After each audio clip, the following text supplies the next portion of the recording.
So this self-realization means to realize ourselves. So I call it as discover yourself.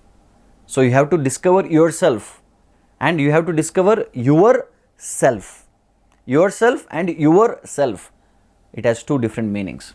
So to understand that, we have to take part in a process, and that is Atma Sakshatkar Vijnana. So that's what he says. Ramanujacharya says, Tatha dehe pashyati atmanam vivekataha. Now let us try to understand some more knowledge about soul. So one of the very important characteristic of soul is it is indestructible. Now this is a beautiful verse from Bhagavadgita, 2nd chapter, 23rd verse, 23rd text. I have given a title for this shloka. I call it as the physics of soul. So what does this shloka say? It says, Nayanam chindanti shastrani, Nayanam dahati pavakaha, Nachainam kledayantyapo, Nashochayati marutaha. Meaning, Nayanam chindanti shastrani, the soul can never be cut into pieces. It cannot be cut into pieces by any weapons, nor burned by fire, nor moistened by water, nor withered by the wind. That means you cannot cut it because it is so small and so tiny. So this explains the physics of soul. Now 24th verse, that is the next verse of Bhagavad Gita, explains the chemistry of soul. What is the chemistry of soul? It says, Achedyoyam adahyoyam akledyo shoshayevacha nityah sarvagatah stanur achaloyam sanatanaha. Meaning, achedyoyam, it is unbreakable. This soul, ayam, meaning achedyo ayam, meaning it is unbreakable. Adahyoyam, unable to be burnt. Then aklebyo, insoluble, you cannot dissolve it. Nityaha, it is eternal. Sarvagatha, it is spread everywhere, omnipresent. Achaloyam, it is immovable. Sanatanaha, eternal. So these are few important characteristics of the soul. So number one, soul is indestructible. No water can destroy it. No weapons can cut into pieces. Fire cannot burn it. So whatever elements are there in this creation, nothing can do anything to this soul. That is the point. And the soul is individual. So all of us are individual souls. I think you understand this point, very important point, because I am an independent individual person, you are an independent individual person, and everyone around us, we are independent beings, independent souls. Because whatever I am thinking, you cannot understand. Whatever you are thinking, I cannot understand. Because we are all independent souls.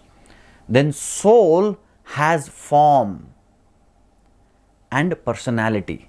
Now, we have got this form because the soul has form. Just like if you have a cloth.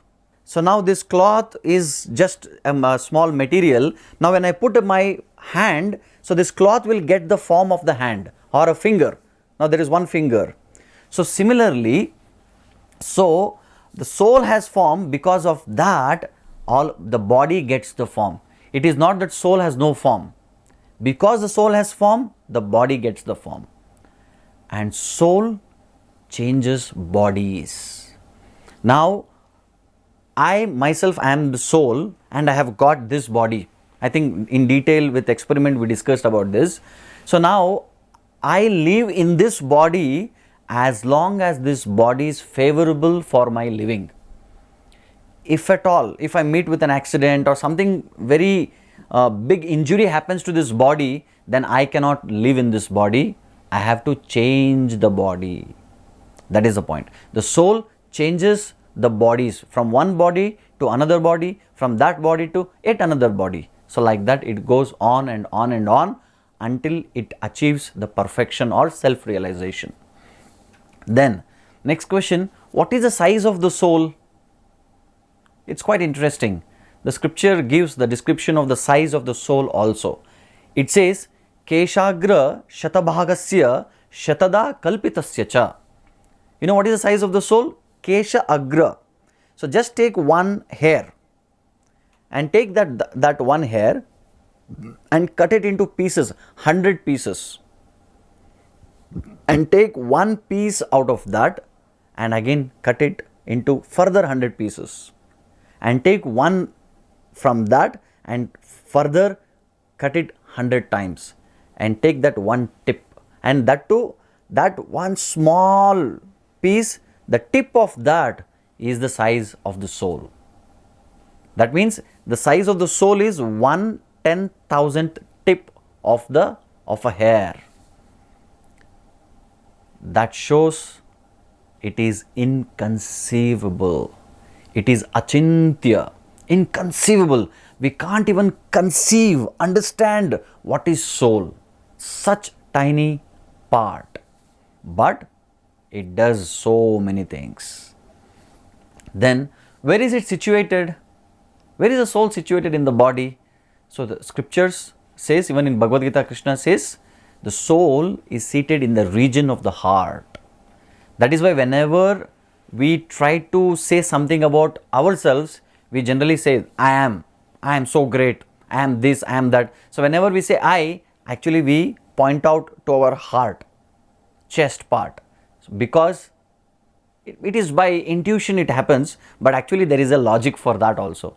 The logic why we say always like this, we don't say I am very intelligent, I am great, something like that. We don't show to any part of our body, but especially we show it to our heart, because the soul lives in the region of the heart, but it spreads its energy through consciousness, and that consciousness is spread through the blood, which we discussed in the previous episodes.